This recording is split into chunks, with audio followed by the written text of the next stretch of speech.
Hey everybody, welcome to Off Grid with Brad and Kelly.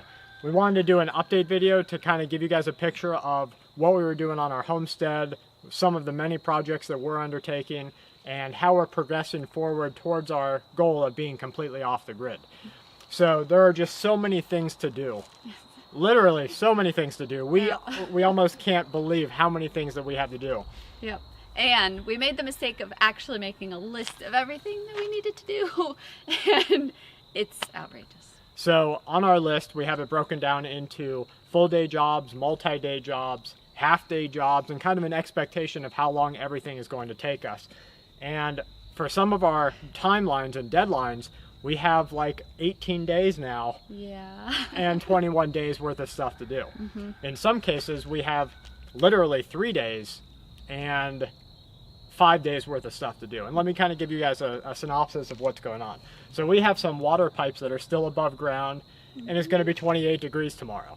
Yeah. Have to bust our butts to get those water pipes into the ground, which we've been doing today. Mm-hmm.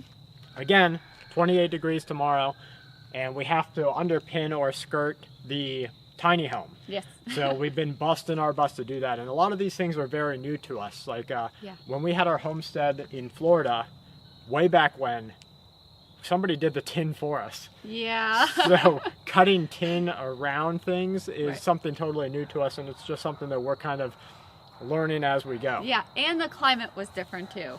It got cold, but I don't remember, worrying about 28 degree nights as much. Right. Yeah, in Florida you had a couple of below freezing nights, and even then it was like, did it really put a sheet freeze? over the plants, and it was not as freezing. Right. And so now we have risk of losing some things like bursting pipes or condensation underneath appliances inside the house or just underneath the flooring. And so we're working real hard to get all those things tightened up. Yep.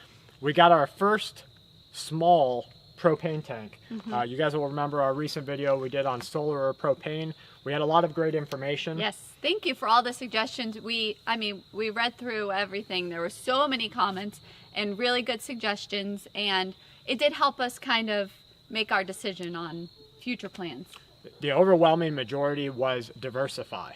And so that's something that we're going to do. We started with our first small 100-pound tank. We're going to get I think it's a 400 or a 600-gallon tank. Gallon or pounds, I don't remember which one is higher. A big tank, basically enough to last you 3 years. Right. A lot of the discussion that we had in that video where we asked you guys, do we go on propane or do we go solar to go off the grid? So many people said, you're still grid tied if you're propane. Right. Well, guess what? If somebody comes with a gun and shoots your solar panels, you're grid tied with solar panels. Right. You have a storm knock down trees into your panels, you're grid tied with solar panels. Anything that you have to replenish, you're grid tied with. Right. So our goal is to diversify as much as possible. Right, yeah. And so we're going to do one above ground tank, maybe a below ground tank, some solar panels, and maybe even like a wind unit. Yeah, we've been looking into that. There is some wind around here, so we want as many different things as possible, because if one fails, say we have solar, well, it's a really cloudy day, well, we don't have any power then, so then you have wind, or you can still cook because you have propane, that kind of thing. Yeah, We want to diversify. Yeah, just as much as possible. And our expectation from the work that we've done on this propane tank is that'll last us about a year for cooking. Yep. On one fill up, which to us is great. That means you're independent for that year. Right. And you just keep it topped off. You do the same old plan that you do with your car's gas tank. And if you need to fill it up at a half tank rather than letting it get all the way down to empty, that's just what you do. Right. Yep. And so that's one of our things that we've been working on. We have a second tiny cabin that we have here, and it's what is it, 10 by 16? 10 by 16. And so we are building that out too. That's going to be really my work room. If we have a guest come visit, they're going to stay inside there. So we're just working hard to get that ready too, which is another huge project. Right, yes. We also plan on installing a wood stove, especially before deep winter hits. Yeah. And so we are collecting all of our hardwood for that. We knocked down so many pines to make this area that we're still cleaning up the brush from that. In winter, it's not really a fire hazard or anything. And actually, we have manipulated what has fallen and kind of made designated fire areas to both replenish the soil and to get rid of some of Right. the excess. Yep. And we have a lot of pine, but we also have a lot of other ones that we're trying to collect and separate because you don't want to do pine inside the house. Exactly. For once we do have a wood stove in there. So, you know, that's just another thing to do. Yes, another thing to do.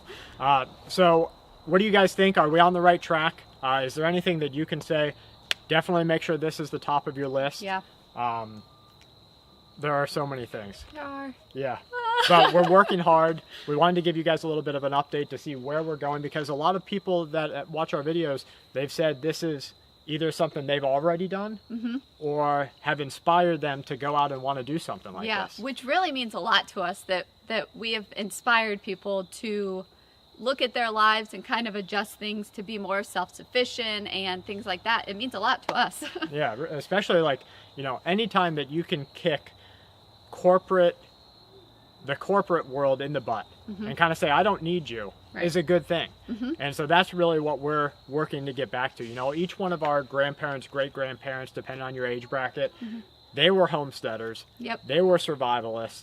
Even if they lived in a city, they still provided for themselves on a great deal with skill and trade exchange and things like that. Yep. We've gotten away from that, where 9-to-5 jobs don't mean anything. Husband and wife both have to work, sometimes 2 jobs just to make ends meet. Yep. You put the kids through college for a degree that they're never going to use in life.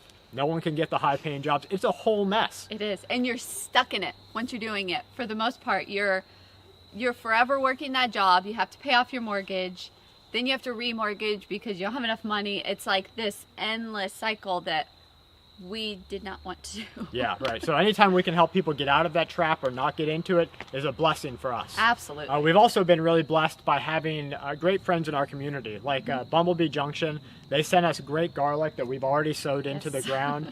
He suggested for our area to kind of put it in different areas of our property, which is something that we were planning on doing. Yep. And so we've got that in the ground.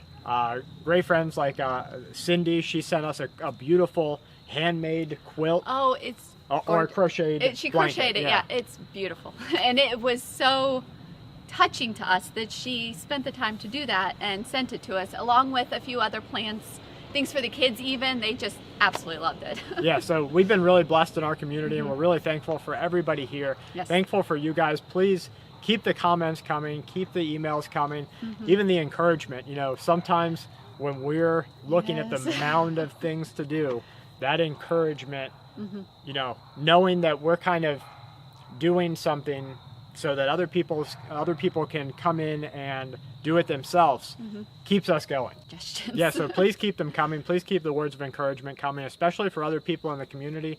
One thing we've really been, again, blessed with is people will help each other out in the comment section. Yes. Somebody has a question. If we're not able to get to it, other people with great knowledge and skill are able to jump in there. So thank you guys for being awesome.